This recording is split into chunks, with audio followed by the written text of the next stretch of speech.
And we were very impressed and happy with the reaction of Nigerians. They went back to the farm. And we made sure our neighbor, especially Nigeria, understand us, because there are Nigerians that order food in Niger for Nigerian market. The Nigerian government cooperated with us. So really, we defended on ourselves, and Nigerians do not regret it. Corruption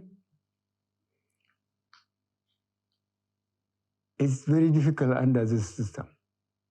Even under the military system, luckily I have experienced both occasions.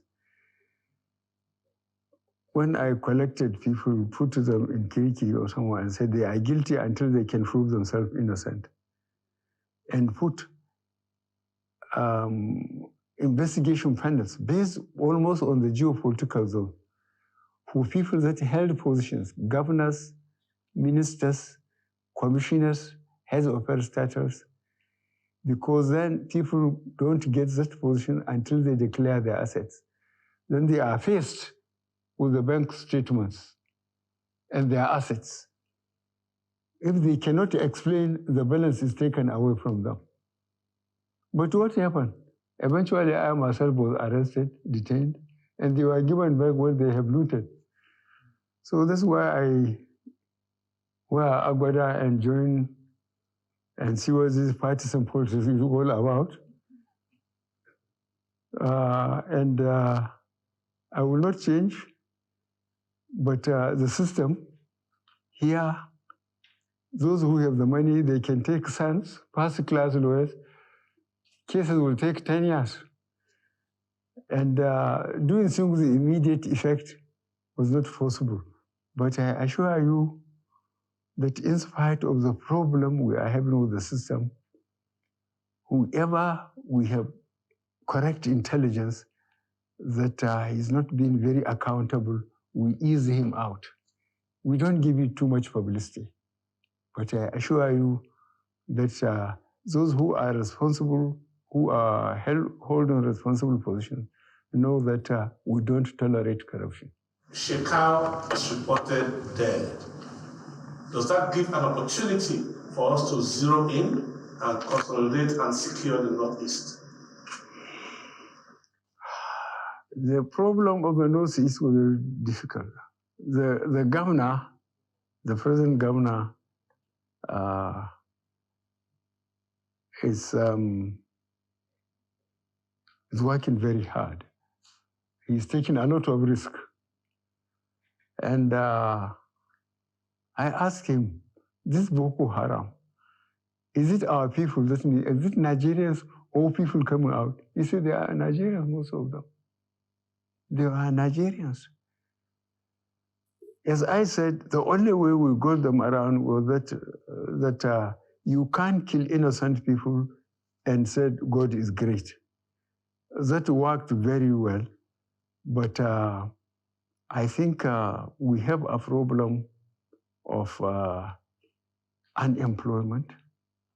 We have a problem of a lot of youth looking basically for what to eat, not even to talk of accommodation or dress. The level of poverty is almost unimaginable. So this is a problem. But those who are really keeping in touch with what we are doing, they know the difference between the time we came in and now. And the people of Northeast and South, I think, are the best judges for the performance of this administration, because they know what they were in and they know the condition now. I was in Katsina last year. I mean, at the height of this insecurity, of this banditry, it's like insecurity has moved from the northeast to the northwest. People can no longer go to town. How do you respond to some of this time, especially banditry in the northeast? Well, I had series of meetings. You know, the whole security apparatus was changed, as you know. all the service chiefs and the IGs went. The ones that succeeded them had been part of the system. So we had series of meetings with them, at least 3 meetings, each one lasted more than 2 hours. Firstly, I allowed them to go around, and see the position on the ground. They made changes in their offices and commands and the men. And we told them that we want confidence to be rebuilt. As you observe, people to go back to the land so that we wouldn't have food problem. And I think that is being done. We are giving it less publicity because we don't want to make them aware that we are taking them head on. But I think those who are in the field know. They have been suffering a lot of casualties. And we stopped, for example, mining in Zamfara State. We expelled the foreigners, and we are talking to the government, although he is not in the federal government's party, but we want to secure Zamfara, Sokoto, and so on. And we mentioned Katsina and so on. But the important thing is the question of local security apparatus. We have police in every town. And I've been talking to the police, trying to push them as hard as I can. They don't wear uniform and sling their rifle just to intimidate people, but to make sure, if necessary, they use it to bring security. In the Northeast, you know what was happening. In the South House, you know. I, too, was almost overwhelmed by what is happening in the Northwest. But we are treating them as criminals now. They are experiencing a lot of casualties. They will not say it because they don't want to demoralize their recruitment constituencies.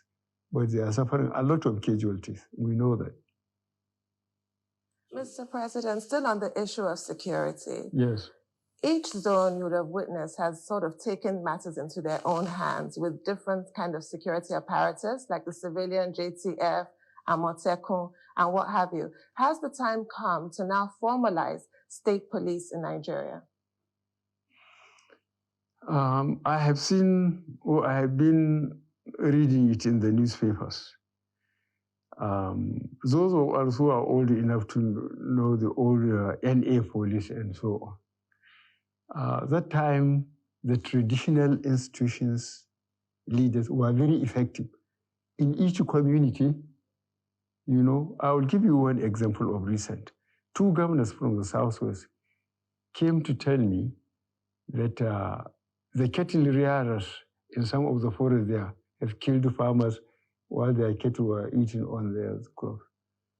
So I told them, you campaigned to be elected, and you are elected. He said, yes. I said, go back and sort out yourself.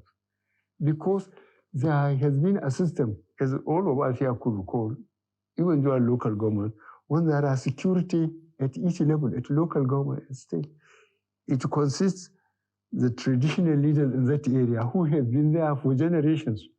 So they know all the crooks in their locality. Then the police, then those who come, whether they are cattle rearers or influential traders, they are part of it. They meet either monthly or quarterly, you know, and discuss the security within that level. If it is above them, they pass it on. So I told those governors to go back and go to the old system so that they will have intelligence. They will know what is happening in their constituencies. They just can't go around and win election and then sit tight and think somebody will do their job for them. I just send them back. Mr. President, the 17 governors in the southern part of the country recently called for restructuring. They also announced a ban on open grazing in the southern states. But despite that, the Attorney General of the Federation, Abubakar Malami, SCN, said they didn't know what they were talking about. But what exactly is your own opinion on open grazing? What steps are you planning to take to put an end to farmers' herders clash? You want me to contradict my Attorney General?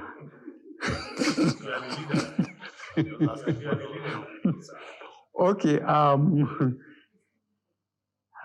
What I did was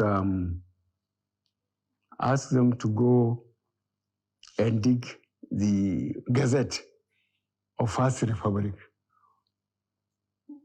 when people were obeying laws. There's cattle routes and grazing area. Cattle routes were when they are moving up country, north to south or east to west, they have to go through there. If you allow your cattle to stray into any farmer's farm, you are arrested. The farmer is invited to submit his claims. The alkali or the judge will say, "Oh, I pay." If you can't, the cattle is sold, and if there is any balance, you are given. And people are behaving themselves. And in the grazing areas, they built earth dams, put windmills, in some places even veterinary departments, so that the herders are limited. Their route is known, their grazing area is known. If they have any problem from the locality is known. But I'm telling you, this rushing to the center, people just, I think. So I asked for the gazettes, to make sure that those who encroached on these cattle routes and grazing areas will be dispossessed,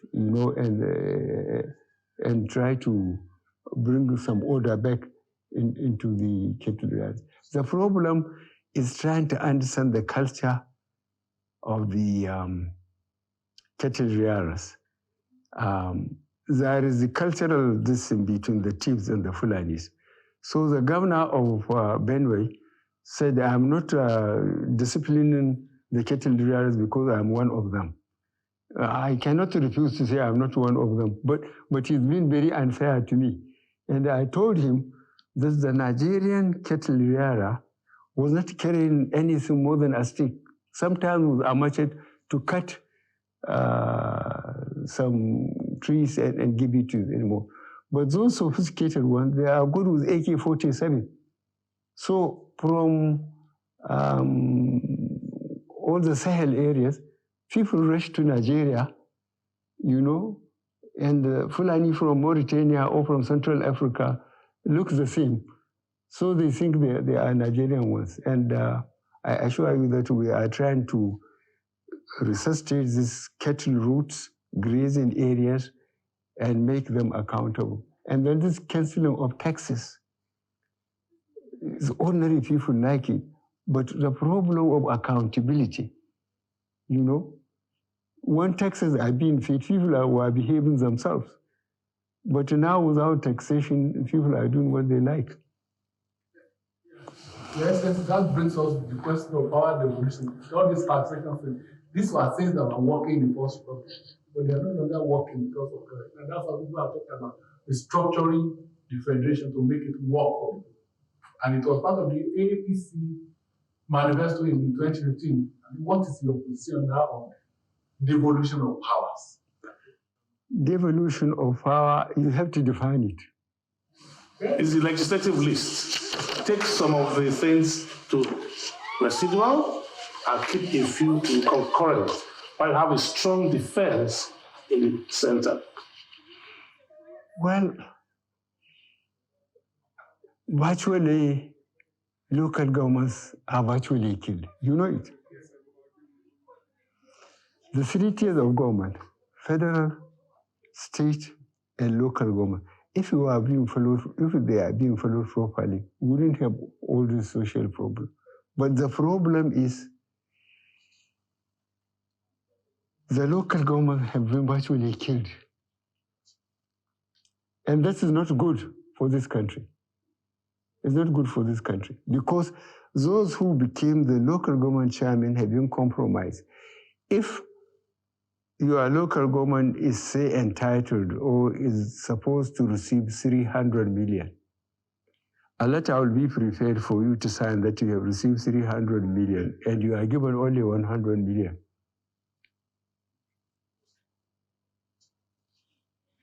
So how can we reduce the powers of governors and give more powers to local governments? By writing a new constitution. And reduce the powers of the president too. While we're at it. The Singh president has a lot of power. Okay, I think this question of accountability is very important. The schooling, especially education, is suffering so much. If, for example, during our generation, I spent 9 years in boarding school. And the teachers then treat us as they treat their own children. If you do well, you are brought before the classroom and praised. If you misbehave, they remove your thing and plug you there in front of the class. So you just have to behave yourself. But now, one of the chaps from Ogun State, Pastor Bakari, he told me when he came back from America, he went to his alma mater, and he couldn't differentiate between the teachers and the children there. You see, the teachers used to take students as their children, and they have all the time for them. But problem, the standard virtually has collapsed. We have a lot of problem. Wow. Which takes us to the next question. In the northern part of the country, many schools have been subjects of attacks. Now, if these schools are actually being attacked by bandits and terrorists, and you want to lift 100 million out of it, and their parents are also under threat, how do you think that goal of 100 million people out of poverty can be achieved? Well, try and appreciate what efforts the federal government has done. One, we have moved all the service chiefs and the inspector general of police. We made new ones. We allow them to go around and see the problem. They have been part of it all the time, but now they are in charge. And we made sure that their priorities is to make sure they have brought normalcy, people to accept the responsibility of their offices and perform. They are working very hard on that. We cannot give it enough publicity because we don't want to give fair warning to the real criminals. The ones from northeast, you know, the ones in south, you know, the problem is northwest. The same people, same culture, killing each other, stealing each other's cattle, burning their villages. As I said, we are going to treat them in the language they will understand. We have given the police and the military power to be ruthless. And you watch it, in a few weeks' time, there will be difference. Because we told them that if we keep people away from their farms, we are going to starve. And the government cannot control the public. If you allow hunger, you know, to permeate the whole society, the government will be in trouble, and we don't want to be in trouble. We are already in enough trouble. So we want them, and sooner than later, you will see the difference.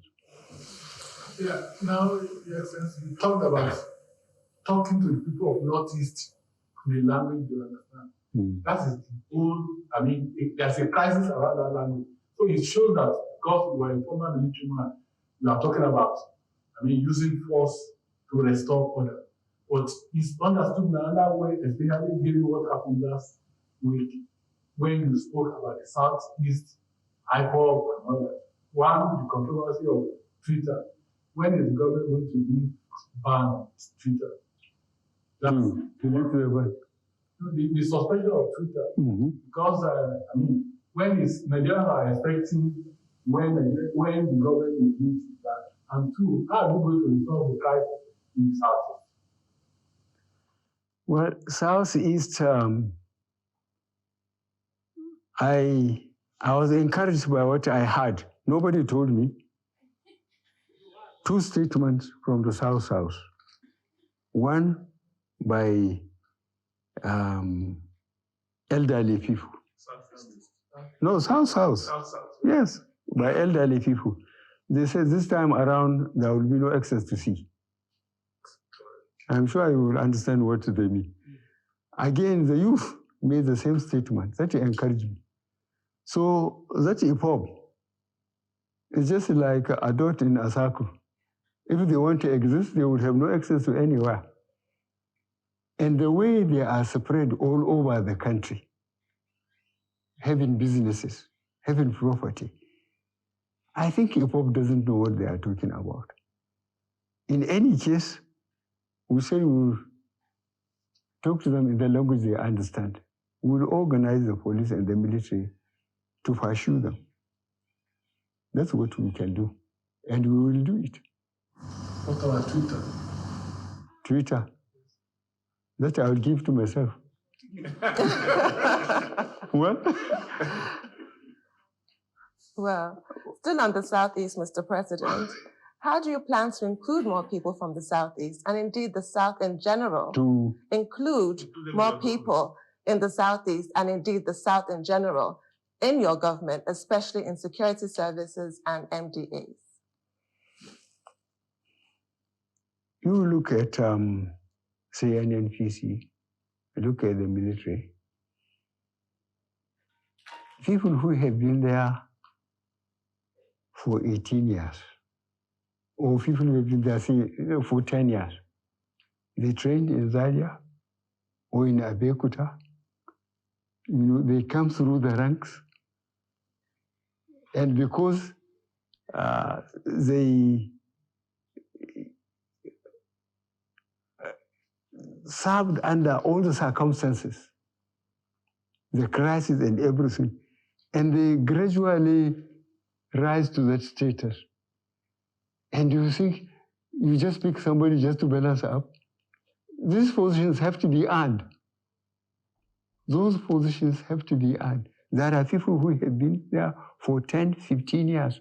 And you just because somebody will say, well, there's nobody. If you don't join, you are not forced to join. But when you join, you go through the rigmarole. You go through the problem throughout, and you learn by the system. Yeah, but Your Excellency, in the case of the Chief of Army Staff, there are almost 30 generals who have to be retired now or whatever because of demand, because of the rank of the current Chief of Staff. Do you know why he was serving before he became the Chief of Army Staff?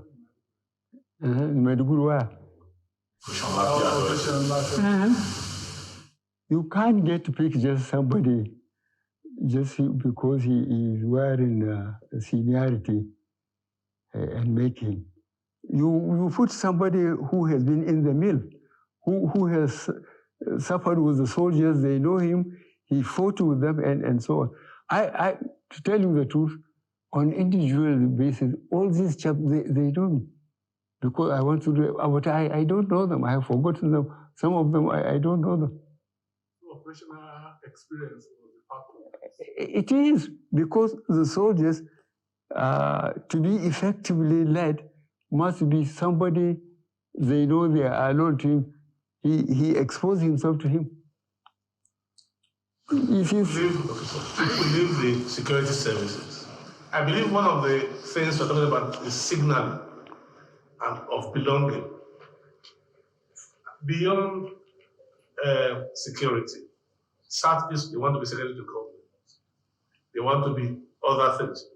Like you said, you've chosen 2 or 3 of them, like Okadipo as VP. So you've said you don't have anything against them. So why don't you, as father of all, bring them more together? Make them feel belonging. Make them feel like your children. You better get a list of our civil servants. if you think there are no people from Southeast, there are people from the Southeast, but they know they have to go through the mill. Mr. President, I was going to ask about the challenges you referred to earlier about fighting corruption and how difficult it is under a democratic system. Yeah. But there's this perception, general perception that, well, the best way to escape prosecution is to just join the ruling party. Because one or two governors that joined APC, you think that was why they joined? Well, it's a matter of perception. What this administration can do is to make sure that APC lasts beyond this administration. And we started registration from polling unit to ward, to local government, to the state, so that APC will know how many of them there are in state by state, in even local government by local government, so that by the time this administration goes, there will be family on the ground and they can continue. And that is the best thing politically for the country and for the party. So it's not as if, but to have a lot of intention, people believe that once you join APC, you rule, that your rule is not a free corruption that the capital. No, you are very, very unfair to us. Now, power rotation. Yes. Mm-hmm. There's an agreement in APC to move power from north and south. But what parts of the south, or where do you think the president should come from to keep your legacy going? Should we allow the party to decide? I have just told you that we started from bottom up. And I gave the acting chairman, at the end of this month, June, he asked for an expansion.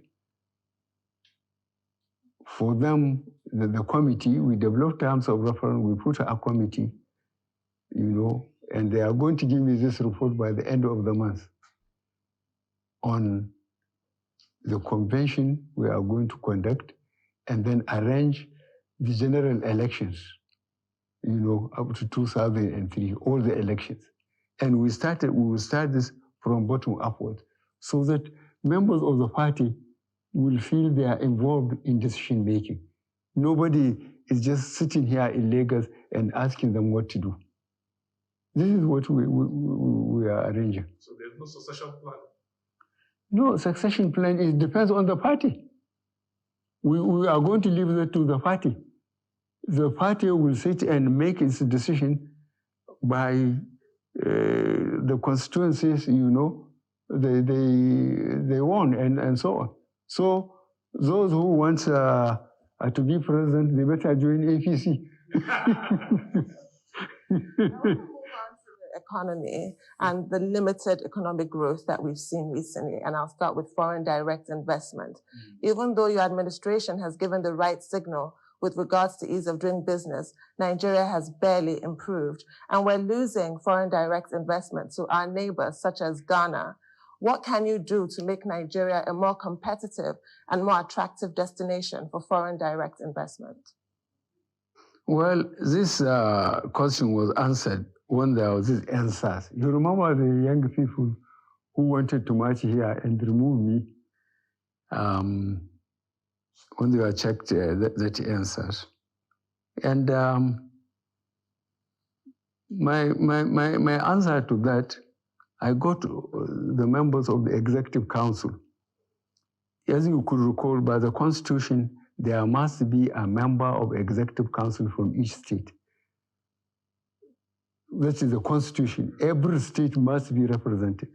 So I got them on a Wednesday, a day like this. I said they should go, each one should go to his state, speak to the governor, speak to the traditional leaders, speak to the business people, and speak to the youth, especially, and tell them that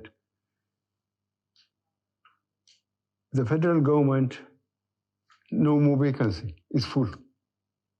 Go to any state governor and ask him now to give you a contract or to give you a job. He will tell you there's no vacancy. The same thing with local government. So you may have a good decree, but you may die without having a job. Why?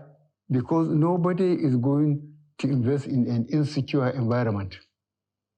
So I told them, I said they should tell the youth that if they want jobs, they will behave themselves, make sure Nigeria is secure so that people can come and invest. Nigeria is resourceful, people know it.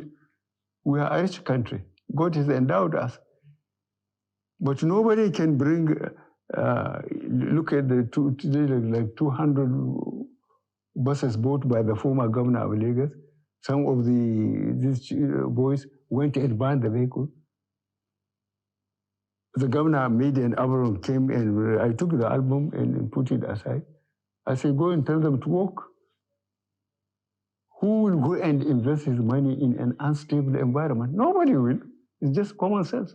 So you behave yourself, you make Nigeria secure, and people will invest. So coming back to competition, looking at the issue of, as we are petroleum minister, Mr. President, the issue of spending money for subsidies, which is taking monies that have been invested in infrastructure, which we also come to. How do we deal with the subsidy question of petroleum and power? It's a very difficult question, and I suspect you know it. Nigerians visit their oil, so it can't be too expensive. Nigerian petroleum is being sold from here up to Ghana. At the pump station, Nigeria, people will take it, will close the borders, they put jerry cans, they ride the machine into through the bush. And if you try and give it the cost and insist that it has to be economic base, Nigeria will say this is their oil, and they will riot and push you out of wherever you are, even if it is a presidential villa. They will push you out. They will say this is their oil. So what we want is to try to get the cooperation of customs, immigration, and this border guards so that it cannot be taken in substantial amount. Customs are doing quite well because we are confiscating tankers, selling the petrol and selling the tankers, and the people whom we are dispossessing of this, they don't complain. They don't talk to anybody, they don't say it. Then the government has taken away their tankers and sold their petrol and so on. We are doing it. Mr. President, let's talk about debt service to revenue ratio. Under your watch, it has risen from about 40% to 90%, thereabouts. And there are many who are complaining that, well, because of this heavy debt burden, it's becoming very difficult to fund infrastructure. What measures is your government putting in place to diversify the economy and to further increase revenue? Well, you start talking about the infrastructure. I would like you to check how much we are earning from 1999 to 2014. Our production. If you check, you will find out the average production was 2.1 million barrels a day. At the average cost of $100 American per barrel. So 1999 to 2014, we were earning 2.1 million times 100 each day. Look at the state of the infrastructure. Look at our roads. Look at the rail. Look at power. And tell me which country developed without infrastructure. And did you ask those regimes or that regime, whichever it is, what they have done with the money? No roads, no rail, no power. I sit here and see the amount of casualties we are getting between Lagos and Ibadan alone on a daily basis. Tomorrow I'm going to commission the rail, the roads, and ask people who are living in Lagos now going to Ibadan or coming up country, how easy they have found it. This is what we have been doing. But what have they done with all the money they are getting? Look at power. There had been a lot of waste. There had been a lot of waste. Yes. I was commending you on the infrastructure. The government has done quite a bit on infrastructure, but there is also something about infrastructure that is surprising to many Nigerians. You are carrying a lot of this infrastructure to Niger Republic. Road, rail, people are wondering what is the attraction of Niger Republic? Why is there obsession by the Buhari administration towards Niger Republic? How many neighbors do you have? Both of individual and the national rule. You have to cultivate your neighbor. If you don't, you are in trouble. If you could recall when I came, I went to Chad, I went to Niger, I went to the Cameroon. Look at what happened with us Boko Haram. If we are not in the good relationship with Niger and Chad and Cameroon, Boko Haram would have done worse things to us than this. And you say I'm carrying to Niger. I told you the border between us and Niger is 1,500 kilometers. And in Niger, you see, I spoke to one Frenchman, and I have to tell you this. He spoke nonsense. I say, you people, in 1885, you sat down with ruler and pencil and draw lines. I say, I have first cousins in Niger. There are Kanuris, there are Hausas, there are Fulanis in Niger Republic. Just as there are Yorubas in Benin, Republic, and so on. You can't absolutely cut them off. But the rail, look at the plan, if you read the plan, how we are rehabilitating the rail. Niger, they have discovered oil too, as you know. And we don't want to allow them to go through Benin Republic. We want them to come through Nigeria. We hope they will decide when we take the rail up to Marathi that they will send all their exports and so on through Nigeria rather than through Benin.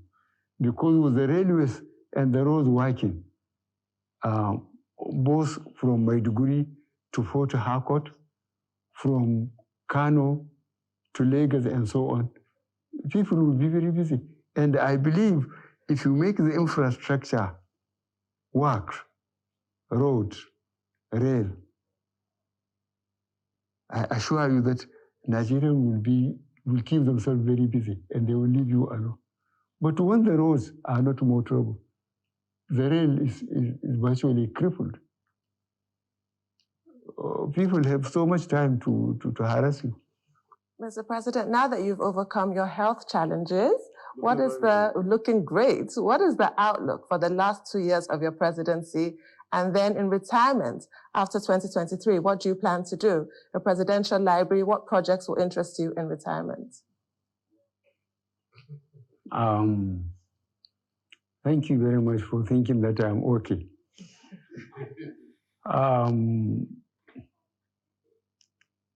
I have never abandoned my farm. I still have got a number of cattle.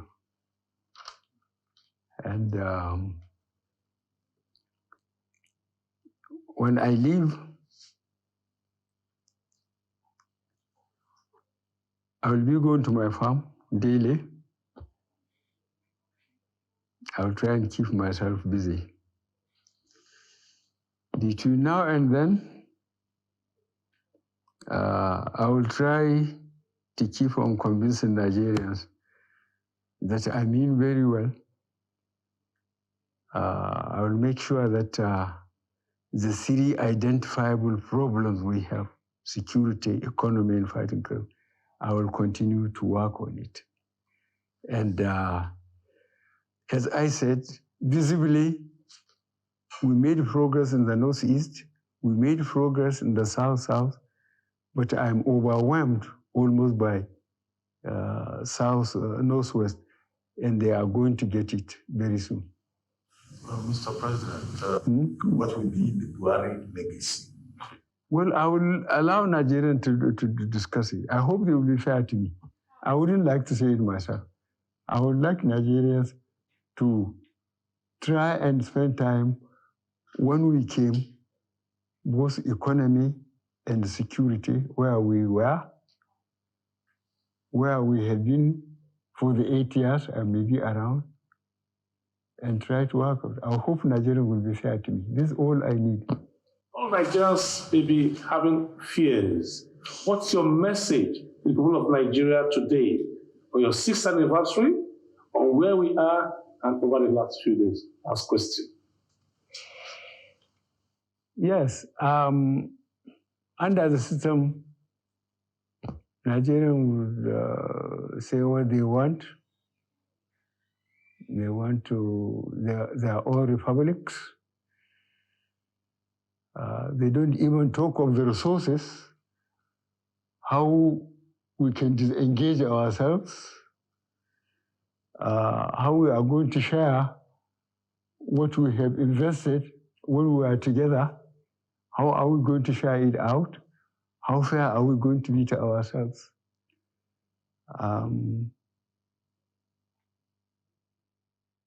And try and see our population, our young population. If we cut ourselves into pieces, can we win the confidence of investors, real investors, people to come and build factories, employ people, produce goods and services, and then earn from taxation, from employment? I don't like the way Nigerian elite is allowing ignorant or careless people talking all over the place. We have so much to learn and so much to guide together than to try and disorganize people's way of thinking that if you become a republic, things will be all right. Let them see how long it took us between 1960 and now, how we came about. We have consolidated it. Mr. President, thank you so much.